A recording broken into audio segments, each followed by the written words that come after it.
आज के व्लॉग की शुरुआत होती है भाई मेरे ग्राउंड में से एक्सरसाइज करके आने से। फिर मैं हो गया था स्कूल के लिए रेडी। स्कूल में से आने के बाद भाई मैंने खा लिया हलवा। हलवा खाने के बाद मैं भाई थोड़ी देर सो गया था। फिर वो भी ज़्यादा थक भी गया था मैं। फिर उठ कर भाई अपने लाल जोटे विराजमान होकर मैं चल दिया था मार्केट, क्योंकि मुझे था कुछ काम। भाई वो काम क्या था आपको आगे व्लॉग में पता चलेगा। सब कुछ पहले ही बता दूँ मैं आप लोगों को। भाई फिर मैं आने फोटो पेपर लेने आया था और भाई अपनी एक बुक लेने आया था फ्लेमिंगो।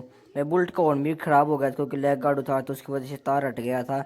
तो भाई मैं उसको भी ठीक करवाने आ गया था। तो भाई लग गया था ठीक करने। तो घर पे आने के बाद भाई मैंने खाली नमकीन चावल इसी साथ मिलता है नेक्स्ट व्लॉग में। तब तक के लिए बाय बाय।